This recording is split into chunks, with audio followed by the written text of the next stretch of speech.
Hello, welcome back to our page. Today, let us look at some other way to filter your data without using the very common sort and filter method, right? You are probably familiar with using this feature here, sort and filter, or the shortcut, which is Control Shift L, right? So if you don't know that, that is the shortcut to filter. Uh, you should put it down somewhere in your jotter. Control Shift L. But instead of doing that, why not have a look at another method that's probably make your work smarter. I mean, I I love to use this other method because it makes me appear as a professional. Anyway, I get it. So many people use this Excel. So many people are data analysts. But then how you perform your task?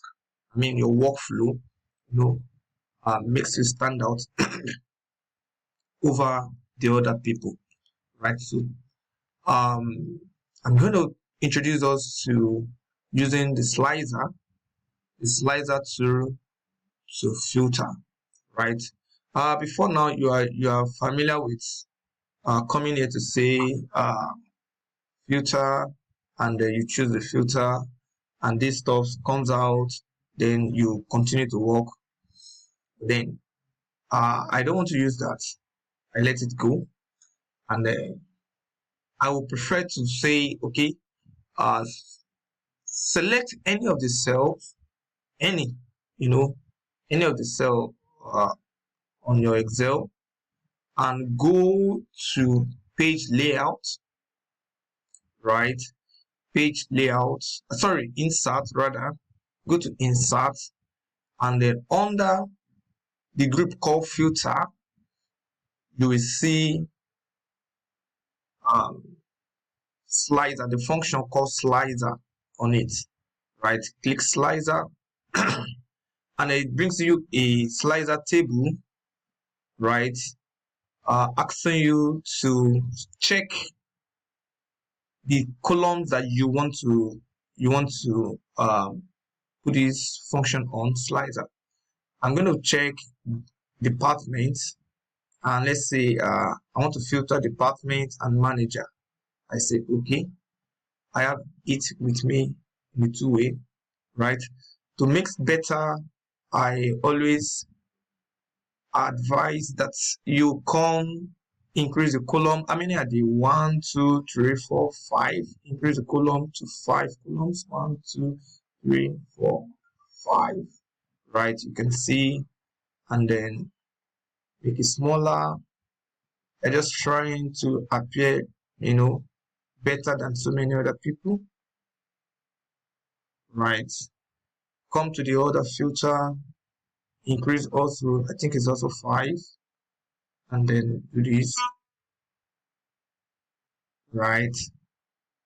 Do that, and then okay, you can come back to let's say we create a new new row where we can put the slicer. We have it here. Come to put it, have it here. Right. This is fantastic. Let's create one more. Okay.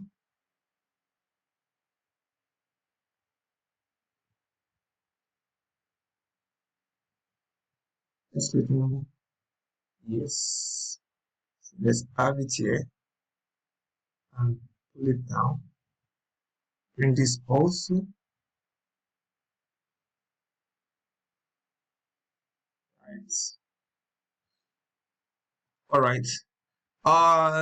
To block this empty space, you can still use come to pick up your illustration, pick a shape. Let's say I pick rectangle, and bring that here to block that. Have that's fine.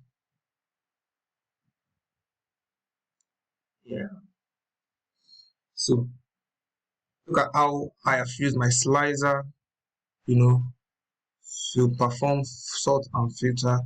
Now, if I need to look at all the employee in the website department, just click in website, right? And then everything is, has changed to website. I have them all in here, right? I may decide to choose website and see how many managers, how many manager, how many employee in the website department are managed by color, right? And I have it here, right? They're all male. Look at how filtering is becoming so simple. I can cancel filter this way, and I cancel the filter this way, right? I can choose. I can choose beyond one department. Let's say I want to see the employee in the finance and HR department. I will just use my shift to select, right? Shift and select brings the two of them together. And let's say in that department, I want to see the people that RAM is managing, right? And I come to choose select RAM. So in that department, RAM select RAM. Of course, RAM does not manage anybody in the HR department. He manages just one person in the finance department, and his name is Shane Stigel. He's a male, he's a guy, of course. In the finance department, I have all the details of the guy. He's 42 years old. He joined the organization in 2017, and here is his salary. The guy works very well. He performed well. So he has the highest job rating of 5. Right. So the slides are just like the filter, but then it looks more smarter and faster. Gives me a quick overview to the performance of my employee. I can see clearly into the data and make important decisions. You cancel here and cancel this here, right? This is how slicer can perform alternatively what your filter would have done for you. And then obviously it's not wrong if you keep using your filter. It's fine. Then like I always say, like you have heard me say, that you don't master a technique in any field you have alternatives, right? And this is a very good alternative to your Control Shift L, right? The common sorting and filter. Yes, I still love you to subscribe to this channel.